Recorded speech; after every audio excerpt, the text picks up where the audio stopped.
On vous souhaite la bienvenue à ericlatour.com. Dans quelques instants, on vous parle des enjeux du côté du tourisme en Montérégie, surtout en prévision de l'été, où il y a pas mal moins de chambres de disponibles en raison des migrants du chemin Roxham. Mais tout d'abord, parlons de l'ouverture d'un nouveau restaurant Siam, ici même à Saint-Jean, à l'hôtel Quality.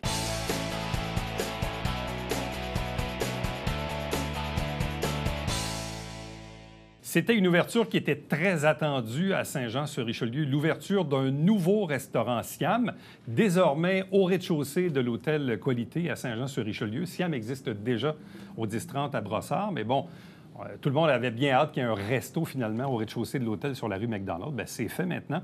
Pour en parler avec nous, Jean-Michel Bisaillon, il est le directeur général du groupe Satori. Bonjour et bienvenue. Bonjour, enchanté. Merci de l'invitation. Est-ce que l'ouverture s'est bien passée? Oui, tout s'est bien passé. On est très content d'être ouvert maintenant dans notre hôtel de Quality qu'on a pris possession en 2019. Quelques petits problèmes techniques qu'on a réglés, comme je vous comptais, lors de la deuxième soirée. Mais tout compte fait, une belle ouverture. Très content de pouvoir maintenant vous accueillir chez nous. Qu'est-ce que ça demande, ouvrir un restaurant? Je comprends que Satori a de l'expérience. Il y a d'autres restaurants. Il y a celui de Saint-Luc qu'on connaît bien. Il y a celui de Montréal, celui du 10-30. Mais quand on ouvre un restaurant, qu'est-ce que ça demande comme préparation, comme logistique? C'est beaucoup de mois. On a commencé les travaux en novembre 2022.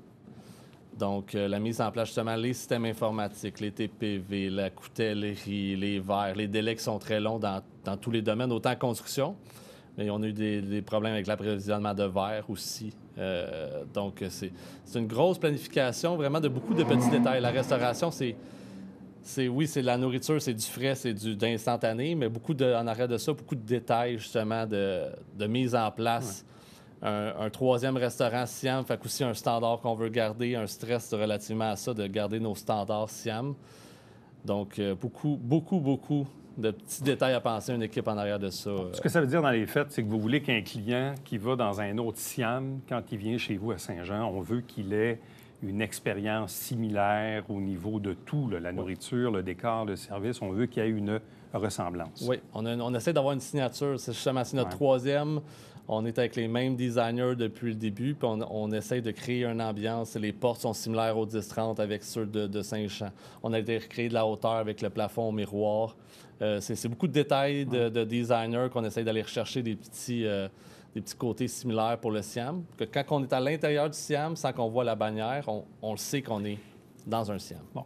D'où est venue l'idée d'ouvrir une bannière Siam pour l'hôtel, pour le restaurant de l'hôtel? Parce qu'on sait que Satori a acheté l'hôtel un peu avant la pandémie. Puis là, il y a eu puis évidemment, il y a eu la pandémie, on le sait. Mais qu'est-ce qui fait que vous avez pris la décision d'ouvrir un Siam à cet endroit-là?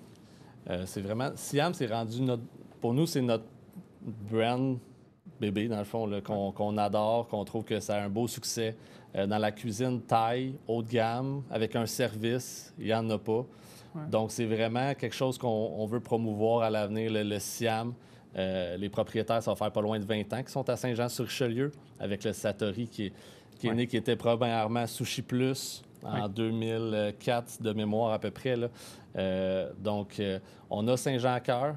Le propriétaire voulait se lancer dans l'hôtellerie. Ça fait un petit bout qu'il voulait se lancer dans l'hôtellerie. Il a eu l'offre à Saint-Jean, puis il s'est dit, c'est sûr, j'achète mon hôtel à Saint-Jean. Donc, il s'est lancé pour acheter cet hôtel-là. Puis c'était déjà, quand on l'achetait, on le savait que le Siam s'en venait à Saint-Jean. On n'avait pas parlé, mais on savait que ça s'en venait à Saint-Jean. Bon, évidemment, l'hôtel, c'est un gros morceau à Saint-Jean qui existe depuis fin des années 80, début 90, qui a connu quelques bannières, vendu au groupe Satori un peu avant la pandémie. Est arrivée la pandémie, on connaît les coups durs que ça a donné à l'industrie. En même temps, moi, quand j'ai su qu'ultimement, il allait y avoir un Siam à l'hôtel, je me suis dit, ça va être bon aussi pour la relance de l'hôtel. Je comprends qu'en ce moment, vous avez les migrants du chemin Roxham qui sont chez vous pour un certain temps, mais ça ne sera pas comme ça toute la vie. Mais en même temps, pour la relance de l'hôtel, est-ce que la présence du Siam ne devient-elle pas une espèce de levier aussi pour l'hôtel? Bien, on espère que ça va être du donnant-donnant, justement, que le Siam va attirer du monde, puis qu'on va avoir une roue de monde qu'on va faire. On se fait une belle soirée, on va au Siam, on va dormir là éventuellement avec des chambres rénovées, parce que l'hôtel, plusieurs propriétaires, plusieurs bannières, ont manqué d'amour dernièrement. On est là pour injecter quand même une belle somme d'argent dans l'hôtel pour ramener ça au goût du jour. Donc oui, on veut créer une expérience, puis on veut que le monde de l'extérieur aussi, quand il passe devant le restaurant, il ait envie d'arrêter. Que ça ne soit pas juste un restaurant comme le Félix Gabriel dans le temps, souvent fermé. souvent pas ouvert pour la clientèle et pour la clientèle de Saint-Jean aussi. Là. Ultimement, est-ce que le Siam va être appelé à être ouvert ou est-ce qu'il l'est déjà 7 jours sur 7? On est 7 jours sur 7, Ouais. de 11h30 à environ 10h, 9h le soir, 7 jours semaine, à part les vendredis un petit peu plus tard pour la clientèle, mais même éventuellement en déjeuner pour la clientèle de l'hôtel. Donc, on va avoir vraiment une offre de service de 6h30 le matin à plus de 21h le soir. Et un Siam qui fait des déjeuners, ça ressemble à quoi? On reste, C'est une bonne question, oui, mais- on reste assez dans le, Ouais, dans je le comprends, classique. On fait vraiment la base. On sort pas, on n'a pas de saveur thaïlandaise. Mais on comprend qu'un C'est un restaurant, service qu'on ouais, offre c'est pour ça. l'hôtel, pour les clients de l'hôtel, qui vont avoir eu une expérience totale. On fait des très bons déjeuners, mais on n'est pas expert. On n'est pas un Ben et Florentine Non, je ou comprends. un Allô Mon Coco de Mais on de comprend en d'ici. même temps que l'idée d'avoir un restaurant à l'intérieur de l'hôtel, au-delà d'avoir cette bannière-là qui va attirer les gens d'ici ou de l'extérieur, mais évidemment, si on veut que l'hôtel ait un service complet, il va falloir aussi que ce restaurant-là produise des déjeuners pour la clientèle C'est de ça, l'hôtel. c'est vraiment un service hôtelier. Présentement, on a un 3 étoiles. On est en train de regarder pour amener ça à un 4 Ah oui. étoiles. Donc, un changement peut-être même de bannière. C'est rien de final, mais un changement de bannière pour amener ça à un 4 étoiles. Et cette transformation de l'hôtel, vous parlez de rénovation et tout ça, vous pensez l'échelonner sur combien de temps environ? On a déjà des délais. Ça serait août 2024. Donc, ouverture officielle de l'hôtel transformé en août 2024. Donc, on se donne à peu près 1 an et demi pour transformer tous les étages, le reste du lobby. On veut un gym à l'intérieur aussi. On rénove la piscine. Donc, nos salles de banquet qui étaient légèrement rendues désuètes aussi. Donc, on rénove en entier, étape par étape, l'hôtel. Et à donc, Saint-Jean-sur-Richelieu. en août 2024, on aurait à ce moment-là un hôtel 100% rénové. 100 rénové pour une clientèle touristique comme on la connaissait, disons, avant. Touristique avant et la d'affaires. Il y a pandémie. beaucoup de Et nos d'affaires, clients, oui, beaucoup c'est de vrai. nos clients de Saint-Jean qui nous ont dit c'est plate, on n'a plus d'hôtel haut de gamme à Saint-Jean, on n'a plus d'hôtel propre où on a envie d'envoyer notre monde. Mais sans en même rien temps, enlever puis, aux autres. je le disais tantôt, puis évidemment, la question, bon oui, en ce moment, vous avez évidemment une entente avec le gouvernement fédéral pour héberger les migrants du chemin Roxham. Ça va durer un certain temps. En même temps, bon, les hôtels en ont tellement bavé durant la pandémie qu'on ne peut pas vous en vouloir d'accepter ce genre de contrat-là. Mais en même temps, vous savez très bien que ça ne sera pas là pendant 20 ans. Là. Non. C'est vraiment un contrat à courte durée. Là. On en a profité. Notre hôtel était désuet. C'est ça. Donc, on en profite pour accueillir ce monde-là. S'il n'était pas chez nous, il aurait été dans un Tout à fait. hôtel juste à côté qui en aurait bénéficié. Donc, c'est un gagnant-gagnant. Nous, tranquillement, pas vite, les étages vont se rénover. Puis ces étages-là vont être pour Ouais. le monde de la clientèle de Saint-Jean et autres. Bon, revenons au Siam et au restaurant, parce que quand on parle d'ouverture de restaurant aujourd'hui, comme n'importe quel commerce, il faut parler de pénurie de main-d'œuvre. Comment avez-vous réussi à trouver des employés? Vous avez donné des trucs, là, mais comment on fait pour trouver des employés en restauration aujourd'hui? Je dirais qu'on est très créatif. Je pense qu'on a un bon module aussi. On est du monde très, tu sais, groupe Satori, on est du monde très vivant, on écoute, on est à l'écoute de notre clientèle, mais de nos employés aussi. Beaucoup de nos employés, la première langue n'est pas le français, premièrement. Souvent, des fois, la langue va être l'anglais. Mais il se force, mon chef exécutif parle anglais, mais il prend son cours de français pour essayer de parler la langue également. oui. On est très multiculturel. On ne met pas de barrière de aucune culture ou Ouais. n'importe quoi, donc ça nous aide. On a les amis d'un autre après ça. Ah, moi aussi, je me cherche un job. Fait on arrive à merger le tout puis faire des compromis des fois sur mais les femmes peuvent pas aller dans les mêmes toilettes que les hommes. On a les toilettes pour les femmes. Fait que certaines de nos cuisinières vont utiliser les mêmes toilettes que les clients parce que c'est des toilettes pour femmes. Donc, arriver à des compromis OK. avec des employés qui ont besoin d'une pause pour prier. Prends-la ta pause. Tu sais, c'est pas pire qu'une pause que quelqu'un qui fumerait, qu'un employé qui va fumer. Bien, nous, on a des employés qui prennent des pauses, exemple, pour prier ou pour faire autre chose. Fait que c'est d'être ouvert d'esprit, de laisser la chance à tout le monde. Puis on est très chanceux parce que peu de restaurants sont ouverts 7 jours sur 7.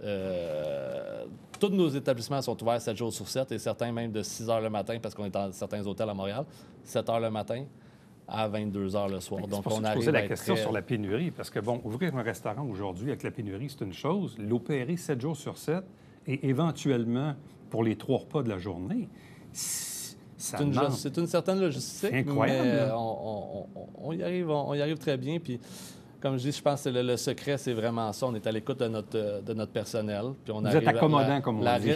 Très accommodant, puis on arrive à avoir un très bon taux de rétention. Donc, en ayant un bon taux de rétention, mais on arrive à opérer pleinement nos opérations. Pour ceux qui ne connaissent pas encore le Siam, parce que pour bien des gens qui sont habitués d'aller, disons, je ne sais pas, au 10-30 à Brossard, et qui avaient découvert le Siam au fil du temps, moi, plusieurs de mes amis me disaient hey, on a assez hâte qu'il y ait un Siam à Saint-Jean. Donc, visiblement, le Siam à Brossard a bonne réputation et beaucoup de clients de Saint-Jean, visiblement, qui y allaient aussi. Donc, un Siam, pour les gens qui ne sont jamais allés là, ça veut dire quoi de la fine cuisine thaïlandaise? Bien, le Siam, c'est justement, c'est de la cuisine thaïlandaise, c'est les currys, c'est tout ce qu'on voit au Thai Express ou n'importe quoi. Donc, les pâtes thaï poulet, pâtes thaï crevettes, les patsu. Mais on fait tout maison. Donc, on n'achète aucune base. Tout est travaillé maison. Donc, lait de coco, nos pâtes qu'on fait nous-mêmes. Les mélanges sont faits encore 100%. Il n'y a pas d'industrialisation. Donc, tout est travaillé maison, premièrement. Ça l'aide. Après ça, c'est le service, le décor, l'ambiance. On n'est pas dans un Thai Express vraiment. Donc, pour le Siam, c'est un service haut de gamme qu'on offre. On a le service du vin. C'est pas un apportez votre vin comparé à d'autres de nos compétiteurs qu'on apporte notre vin, on a les coupes. Les détails, la coutellerie qu'on fait attention, nos verres de vin qu'on fait attention avec les logos, avec les 5 onces, les 9 onces. Tout est calibré, tout est pensé. Puis, on a un service un petit peu plus haut que je voudrais que la moyenne des restaurants asiatiques à qui on se compare. Donc, on a les classiques de la cuisine thaïlandaise, pad thai, les currys, patsu, les rouleaux impériaux, les rouleaux printaniers, mais dans une ambiance chaleureuse, un décor et un service. Ça, l'expérience en restauration, ça ne s'achète pas. Bon, on dit que le groupe Satori, ça existe depuis une vingtaine d'années maintenant. On se rappelle de l'ouverture du restaurant Satori, évidemment, boulevard Saint-Luc, et les autres qui ont poussé ensuite avec le Siam et l'hôtel aujourd'hui. Donc, c'est quand même une entreprise qui est en croissance, qui est en train de grandir et qui perpétue donc cette expérience en restauration. Là. Oui, on est rendu, dans le fond, on est 5 établissements de restauration, donc 2 sur l'île de Montréal. 2 Brossard, oui, ouais. Brossard au 10-30, donc puis 2 à Saint-Jean-sur-Richelieu. On est pas loin de 300 employés. On continue à faire très attention à tout le monde. Puis oui, Groupe Satori, c'est une vision, c'est 2 personnes, c'est 2 Cambodgiens, l'a dit Chang et Mme Titaoui, qui se sont installés à Saint-Jean, qui ont vu le potentiel de la ville, qui ont trouvé que c'était une belle ville, qui sont tombés en amour avec ici. Ils sont restés très longtemps à Saint-Jean-sur-Richelieu, juste derrière le petit kiosque au Satori. Donc, du monde très très présent dans la culture aussi, dans la société. Madame a accouché de ses 3 enfants à Saint-Jean, a fait un don, a fait rénover une salle à l'hôpital par la suite de ça. On participe à chaque année ou presque pour les enfants malades et tout. Donc, très présents, sont très redevables, je pense, puis sont très contents d'être présents et de faire partie de la culture de Saint-Jean-sur-Richelieu. Jean-Michel Bisaillon, merci beaucoup. Merci. Bonne chance pour la suite avec donc le Siam qui est désormais ouvert à l'hôtel Quality à Saint-Jean-sur-Richelieu et cet hôtel qui est en train de se faire rénover pour ultimement arriver à une terminaison des travaux. Les travaux, c'est long, mais c'est beau quand c'est fait. On est content quand c'est fait. Un gros merci. Merci. Restez avec nous. On vous revient après ceci.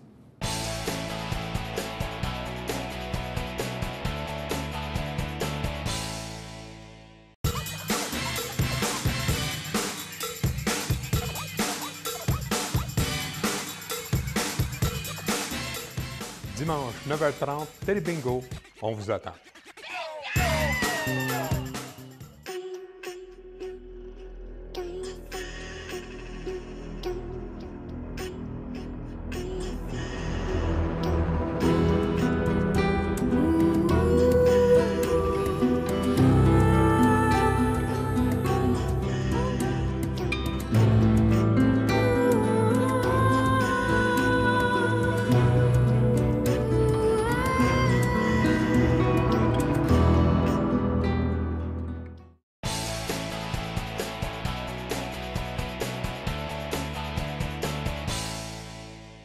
À l'aube d'une prochaine saison estivale du côté du tourisme en Montérégie, discutons des enjeux du moment avec le directeur général de Tourisme Montérégie, Mario Leblanc. Bonjour et bienvenue. Bonjour, M. Latour. C'est quoi les enjeux que vous avez à court terme en ce moment? Mais on avait un enjeu qui était quand même important, notamment dans le secteur de Saint-Jean avec le Ouais. chemin Roxham. Ouais. On a tous appris là, que maintenant il est fermé depuis, je pense, vendredi dernier.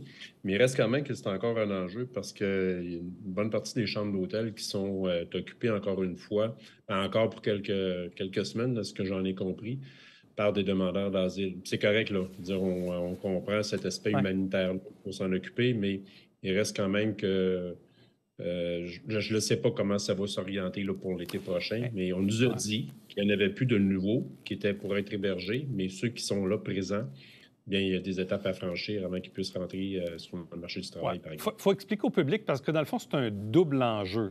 Expliquons-le de la façon suivante. Puis c'est drôle parce que dans l'entrevue qui vous précédait, on recevait justement les gens de l'hôtel Quality Inn qui viennent d'ouvrir le nouveau restaurant Siam. Ouais. Et entre autres, et c'est un des hôtels qui héberge beaucoup d'immigrants là, qui viennent du chemin Roxham, c'est que dans les faits, d'une part, ça vient réduire la disponibilité des chambres. Donc, quand il y a des événements ou quoi que ce soit, il y a moins de chambres disponibles. Mais il y a un autre effet aussi qui est plus direct pour vous, c'est la fameuse taxe d'hébergement que vous n'encaissez pas durant cette période-là. Et ça fait mal au portefeuille. Oui, ça fait mal au portefeuille. Nous, on évalue que pour chaque chambre, c'est environ 1 000 de taxes sur l'hébergement, puis par année. Par année. Parce qu'il faut comprendre que quand il y a la taxe sur l'hébergement, le 3,5 que le client paye quand il loue une chambre, vient dans les coffres de son association touristique et retourne en promotion ou en soutien aux promoteurs de projets, en développement de l'offre. Alors, nous, il y a des hôtels, il y a des chambres qui sont réservées à Saint-Jean, mais aussi dans d'autres secteurs de Brossard ou Boucherville. Puis, on évalue que c'est environ 250 à 300 000 là, pour lesquels on est privé de revenus actuellement. Ça, c'est parce que le gouvernement fédéral, lui, n'a pas l'obligation de payer cette taxe-là. Le public, oui, mais pas le gouvernement? Non, en fait, c'est que la taxe, elle est payée par le locataire. Le locataire plutôt pour une durée de moins de 30 jours. Quand c'est pour plus que 30 jours, personne n'est obligé de payer la TSH. Alors, le gouvernement du Québec, lui, a réservé des chambres, mais c'est plutôt entendu sur des prix. Il réserve pour des courtes périodes. Le fédéral, lui, pour les mêmes, le provincial, aussi pour des immigrants en demande, mais le fédéral, lui, fonctionne différemment. Bon, en même temps, puis je reprends les paroles du directeur général du groupe Satori, là, qui possède l'hôtel à Saint-Jean. C'est sûr qu'ils l'ont eu dur durant la pandémie. Là, il y a cette opportunité-là qui leur permet de se renflouer un peu. Mais en même temps, ils savent eux-mêmes que c'est une solution temporaire, qu'eux-mêmes, ils veulent rénover, puis ils veulent revenir d'ici maximum août 2024 à une offre à 100 de leur chambre parce que ça ne durera pas tout le temps. Là, je comprends qu'il y a la décision, l'entente entre les Américains et les Canadiens pour mettre fin au chemin Roxham, mais il y a ceux qui sont actuellement hébergés et ces chambres-là ne sont toujours pas disponibles à court terme. Là. Non, puis on comprend la décision du propriétaire ou des dirigeants de l'hôtel, puis on respecte ça, c'est compréhensible. Ça amène un autre enjeu, que ça diminue, ça réduit de beaucoup la disponibilité de chambres. Puis là, on se retrouve dans une reprise après COVID qui va très bien. Puis on remarque même dans le dernier trimestre, le taux d'occupation est supérieur à ce qu'il était en 2019. Et les revenus d'hébergement sont supérieurs également. Alors, la demande, elle est là, à travers la province, mais aussi en particulier en Montérégie. Alors, nous, c'est sûr que nous, notre travail, c'est d'accueillir des touristes et de leur offrir de l'hébergement. Bon, prenons l'exemple de l'été dernier, là, été 2022, Festival de Montgolfière à Saint-Jean. Ça veut dire qu'on a dû héberger des pilotes probablement à Brossard ou dans les alentours parce qu'il n'y avait pas de chambre pour eux à Saint-Jean. Oui, c'est ce que ça veut dire. Puis au-delà de ça, c'est qu'il y a des commerces aussi qui vivent autour de ces hôtels-là. Il y a des commerces de détail, des restaurateurs qui en subissent aussi les conséquences de ce phénomène-là. Puis eux aussi ont traversé une période difficile durant la COVID, là.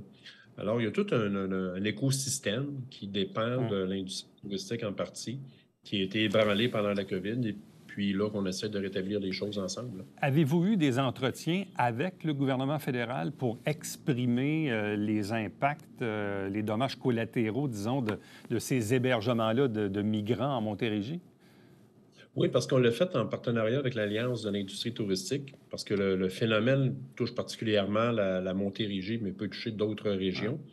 Puis, on a eu une bonne écoute de la part du gouvernement fédéral. Je dirais qu'on a parlé à un représentant du ministère du Tourisme qui a fait le lien avec les ministères concernés. Et c'est là qu'on nous a dit qu'il n'y en aurait pas de nouveau, il n'y aurait pas de nouvelles chambres de réservées et que tous les demandeurs d'asile étaient relocalisés dans les autres provinces. Ça nous a, entre guillemets, rassuré. Mais comme je disais tantôt, pour l'hôtelier aussi, on comprend que lui a des raisons financières. C'est intéressant pour un revenu fixe. On comprend très bien ça. C'est juste parce qu'en temps normal, un taux d'occupation, le taux d'occupation dans un hôtel en temps normal, c'est quoi? 60, 65 annuellement? Bien, celui de la Montérégie, on parle de 55 en moyenne. On peut penser qu'à Saint-Jean, il est supérieur à ça parce qu'il y a des salles de réunion, un plus gros hôtel sur une bannière, puis on est en plein en ville. Sauf que là, pour les hôteliers, ça fait en sorte qu'ils ont un taux d'occupation de 100 sur une période donnée, le temps que le contrat va durer avec le fédéral. Mais là, en même temps, le contrat, de mémoire, il a été reconduit pour quelques mois, je pense. Donc, ça voudrait dire que... Est-ce qu'à partir de l'été, pensez-vous qu'à l'été qui vient, là, que les chambres pourraient graduellement redevenir disponibles pour les touristes? Moi, je n'ai pas cette entente-là. Je n'ai pas les détails de l'entente. Je ne sais pas jusqu'à combien de temps qu'elle est reconduite. Parce que, évidemment, c'est une entente de gré à gré, fait que je n'ai pas cette information-là. OK. Mais avez-vous quand même bon espoir que des chambres puissent recommencer à être disponibles graduellement dans les semaines et les mois à venir et qu'on revienne à une normalité, disons, d'ici maximum un an? Bien, je l'espère. Puis j'espère que, tu sais, dans le fond, là, c'est pas tellement... Est-ce que c'est avoir un minimum de chambres disponibles pour les touristes, ce serait déjà mieux du tout, là. Ça fait que c'est... Moi, j'ai bon espoir parce que le flot de nouveaux demandeurs d'asile a cessé ou va être réduit considérablement. Là. Ça fait que j'ai l'impression que c'est un phénomène qui va se rétablir. Mais si on se reporte il y a 2-3 semaines, on se disait c'est où ça va arrêter. Hein? Le chemin Roxham se disait est-ce que ça va finir par doubler encore une fois? Puis bon, outre l'aspect humanitaire, bien, il y a d'autres considérations pour l'industrie touristique qu'il faut tenir compte. Okay. Et ça, c'est un enjeu qui, là, on en parle aujourd'hui, mais c'est pas beaucoup connu du public parce que là, on se dit, c'est quoi le lien entre le chemin Roxham et le financement du tourisme? Là, on l'explique en entrevue, mais c'est pas quelque chose qui est très, très connu du grand public, ça.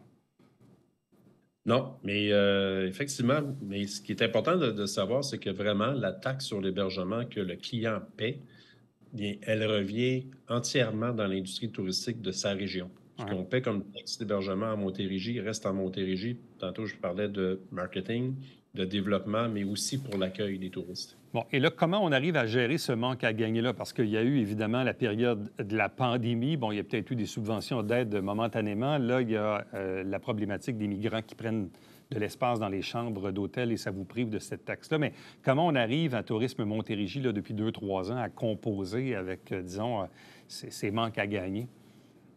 Bien, là, durant la pandémie, on a eu un gros manque à gagner parce qu'on a perdu environ le 2/3 de nos revenus, mais on a eu des programmes d'aide financière. On a refait le budget, on a coupé dans les dépenses, ce qui fait qu'on est sorti de la pandémie, somme toute, pas trop égratigné. Puis là, on utilise simple. Mais évidemment, on doit couper parce qu'il y a de l'argent qui ne rentre pas. On coupe principalement actuellement, je dirais que c'est le marketing, mais l'impact n'est pas immédiat. Hein? L'impact n'est pas immédiat. La situation, si elle se rétablit dans la prochaine année, dans les prochains mois, les incidences sont pas... on ne remarquera pas l'impact de ça pour le moment. En terminant, pour vous, c'est quoi les grands axes sur lesquels vous allez miser pour l'été qui s'en vient? Bien, le vélo demeure un produit fort pour nous, particulièrement pour le secteur de du Haut-Richelieu, puis l'agrotourisme, puis on le voit là, avec les sucreries, le temps des sucres cette année fonctionne très bien. Ma cabane à la maison continue encore de fonctionner, mais là, les cabanes là, fonctionnent à plein, il y a de l'ambiance. Fait que c'est l'agrotourisme, le vélo, puis de plus en plus, vous allez entendre parler de la route du Richelieu.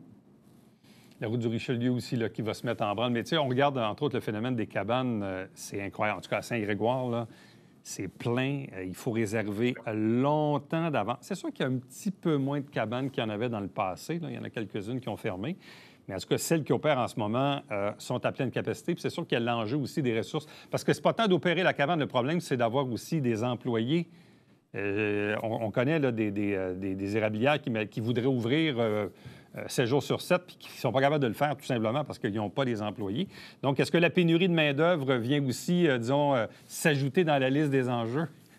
Oui, puis c'est vrai, hein, vous m'avez posé, c'est quoi les prochains enjeux? Les enjeux de cet été, il y a la pénurie de main-d'œuvre, mais le chemin Roxham pourrait être aussi un atout pour nous autres. Parce qu'il y a un bassin de main-d'œuvre qui est disponible. Puis, on aimerait ça pouvoir former ces gens-là. Encore faut-il que les migrants aient des permis de travail. Je sais que ça, c'est l'autre enjeu. Il y a une pénurie de main-d'œuvre, il y a des migrants, mais en même temps, encore faut-il que ces gens-là aient des permis de travail, ce qui n'est pas toujours le cas. En tout cas, c'est long à obtenir. Effectivement, c'est un autre enjeu majeur. Mais on travaille sur ce dossier-là aussi en collaboration avec nos partenaires. Je comprends. Bien, Mario Lebien, directeur général Tourisme Montérégie, merci beaucoup. Donc, en souhaitant que la situation finisse par se rétablir, là, post-pandémie, post-chemin Roxham, que les choses se replacent, pénurie de main-d'œuvre. Bref, ça fait beaucoup d'enjeux, ça vous fait travailler, ça vous garde en vie. Malheureusement, ça fait partie du défi. Bien, merci beaucoup, puis au plaisir. Merci. Restez avec nous, on vous revient après ceci.